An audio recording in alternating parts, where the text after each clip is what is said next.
পেছনের শিয়ালগুলো হঠাৎ করে কোথায় যেন চলে গেল। শিয়ালগুলো আর পিছু করছে না। শিয়ালগুলোকে দেখতে না পেয়ে জয়নাল ও শাহাদাত একজন আরেকজনকে বলতে থাকে, বেঁচে গেলাম রে, শিয়ালগুলো কি ভয়ঙ্কর ছিল, ওগুলো শিয়াল না অন্য কিছু কে জানে। জয়নাল বলল, আচ্ছা এসব চিন্তা বাদ দে, যা এখন বাড়িতে যা, অনেক রাত হয়েছে, কালকে কথা বলবো। জয়নালের কথায় শাহাদাত বাড়িতে চলে গেল। জয়নালও এদিকে বাড়িতে চলে গেল। রাতের কথা মতো পরের দিন দুজনে দেখা করলেন। দুজনে দেখা হতে শাহাদাত বললেন, জয়নাল এখন কি করবি? আমরা তো গত রাতে কবরস্থানে গিয়ে লাশের মাথা কেটে নিয়ে আসতে পারিনি। আমরা যে ব্যর্থ হয়েছি এটা যদি কবিরাজ জানে তাহলে তো আমাদের কোনো দিনই কবিরাজি শেখাবেন না, আমাদের স্বপ্নও তো পূরণ হবে না। জয়নাল বলল, ঠিক বলেছিস, তাই দেরিতে হলেও আমাদের কবিরাজ কথা মতো কাজ করতে হবে। শাহাদাত বলল, মানে কি করবো তাহলে? কি করবো মানে? গত রাতে ব্যর্থ হয়েছি তাতে কি, আজ রাতে আবার যাব কোনো একটা লাশের মাথা কেটে নিয়ে আসতে? কি বলিস, কালকে রাতে যা হলো তারপরও আজকে যাব? জয়নাল বলল, কাল ঘটনা ঘটেছে বলে কি আজও ঘটবে নাকি? আজকে অন্য একটা কবরস্থানে যাব। শাহাদাত বলল, ভয় লাগছে, তবু ঠিক আছে আমি রাজি। কখন যাব বল? রাত 12টার পর। দুই বন্ধু কথা শেষে যে যার বাড়িতে চলে গেল। এদিকে দিন পেরিয়ে রাত আসলো। ঘড়িতে রাত 12টা। কথা মতো দুই বন্ধু বেরিয়ে পড়লো একটা কবরস্থানের দিকে। গত রাতের মতো আজ আর গ্রামের কবরস্থানে না গিয়ে পাশের গ্রামের একটা কবরস্থানে চলে গেলেন দুজনেই। নিশিরাত ভয় করছে, ভয়ে ভয়ে দুজনে ঢুকে পড়লো কবরস্থানে। সেখানে গিয়ে খুঁজতে লাগলো নতুন কবর।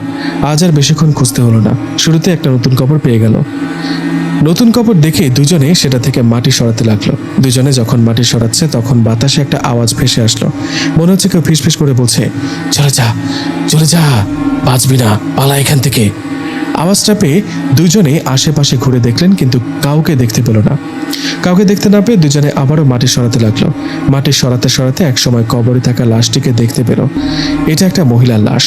লাশটাকে দেখে জয়নাল বলল, শাহাদাত উপরে থাক, আজকে যাই হোক আমি লাশের মাথা না কেটে উপরে উঠবো না। কথাটা বলে কবরে নেমে পড়লেন জয়নাল। আর কথা মতো কিছুক্ষণের মধ্যেই কবরে থাকা লাশের মাথা কেটে উপরে উঠে আসলো জয়নাল। গত রাতের মতো আজ আর কোনো শিয়াল বা কবর থেকে পা টেনে ধরা এরকম কোনো ঘটনা ঘটলো না। ভয়ঙ্কর ঘটনা ঘটলো তখন যখন শাহাদাত ও জয়নাল লাশের মাথা কেটে আবারও ওই কবরটাতে মাটি দিয়ে সেখান থেকে আসতে যাবে, তখনই একটা আওয়াজ ভেসে আসে।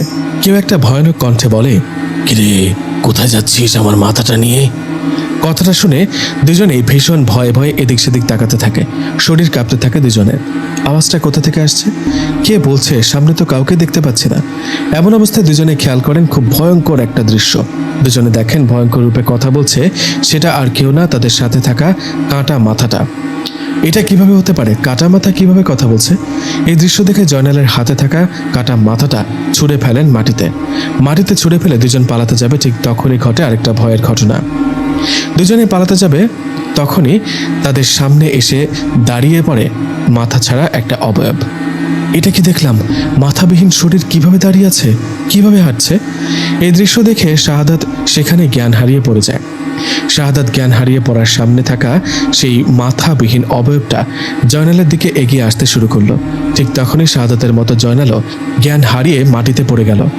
এদিকে সকালবেলা আশেপাশের লোকেরা দুজনকে জ্ঞান ফেরান। ওদের জ্ঞান ফিরতেই সবাই জিজ্ঞেস করে, এই তোমরা এখানে জ্ঞান হারিয়ে পড়েছিলে কেন? সবার কথার উত্তরে শাহাদাত ও জয়নাল একজন আরেকজনের দিকে তাকিয়ে মনে মনে ভাবতে লাগলো, এই রে, এই বুঝি ধরা পড়ে গেলাম। আমরা তো এসেছিলাম লাশের মাথা কাটতে, কিন্তু লাশের মাথা কই? আর কবরটাও তো ঠিকঠাক আছে। জয়নাল ও শাহাদাত চুপ করে থাকায় সবাই আবারও বলে, কি হলো, কথার জবাব দিচ্ছ না কেন? তোমরা কোনো চোর নও তো, আবার চুরি করতে আসছো নাকি? সবার কথার জবাবে জয়নাল বুদ্ধি করে বলেন, আরে না, আমরা চোর না, আসলে আমরা দুজনেই কাল রাতে বাজার থেকে ফিরছিলাম। হঠাৎ আমরা ভয়ঙ্কর একটা জিন দেখতে পাই আর দৌড় দিয়ে এসে এই কবরস্থানে ঢুকে পড়ি আর ভয়ে জ্ঞান হারিয়ে ফেলি। জয়নালের কথায় সবাই অবাক হলেও বিশ্বাস করে, কারণ কবরস্থানে সব ঠিকঠাক ছিল, কোনো কিছু তো চুরি যায়নি। কোনো কিছু চুরি না হওয়ায় সবাই বলে, আচ্ছা ঠিক আছে, তোমরা বাড়ি চলে যাও আর রাত করে কোথাও যেও না। সবার কথা শুনে জয়নাল ও শাহাদাত সেখান থেকে বাড়ির দিকে রওনা করলো। বাড়ির দিকে আসতে আসতে জয়নাল শাহাদাতকে বলল, বড় বাঁচা বেঁচে গেলাম রে। সবাই যদি বুঝে ফেলতো আমরা কবরস্থানে গিয়েছিলাম লাশের মাথা আনতে, তাহলে সবাই আমাদের পিটিয়ে মেরে ফেলতো। শাহাদাত বলল, তা ঠিক বলেছিস, কিন্তু একটা জিনিস বুঝলাম না, কবরস্থানে সব কিছু ঠিকঠাক হলো কি করে? আমরা যে কবরটা খুললাম, লাশের মাথা কাটলাম, এগুলোর ব্যাপারে তো কেউ কিছুই বুঝলো না। জয়নাল বলল, আমিও বুঝতে পারছি না আসলে রাতে ঘটনাটা ঘটলো কি। আমি এরকম ভয়ঙ্কর জিনিস কখনো দেখিনি। কাটা মাথাটা কিভাবে কথা বললো, আর মাথা ছাড়া শরীরটাও বা কিভাবে আমাদের সামনে এসে দাঁড়ালো। শাহাদাত বলল, সেটা তো আমারও প্রশ্ন। আর বলিস না, আমি যে মারা যায়নি এটাই অনেক। এরকম ভয়ঙ্কর জিন কখনো দেখিনি, আর দেখার ইচ্ছাও নেই। জয়নাল বলল, সেটাই তো, কি করবো এখন? সব বাদ তাহলে? শাহাদাত বলল, বাদ মানে? এসবের নাম আর মুখে নিবি না। আমাদের কবিরাজি শেখার শখ মিটে গেছে, আমরা আর এসব কিছু শিখতে চাই না। হ্যাঁ ঠিক বলেছিস, এগুলো কঠিন কাজ। মরতে মরতে বেঁচে গেছি। আচ্ছা বাড়ি এসে পড়েছি, তুই যা বাড়িতে, আমিও বাড়িতে যাই, কালকে আবার দেখা হবে। কথাটা বলে দুই বন্ধু যে যার বাড়িতে চলে গেল। দুজনেই বাড়িতে যাবার পর ভাবছিল, সমস্যা বুঝি সেখানেই শেষ, আর কোনো সমস্যা হবে না মনে হয়। কিন্তু না, দুজনের ধারণা ভুল করে সে রাতে দুজনের সাথে ভয়ঙ্কর রকমের একটা ঘটনা ঘটে।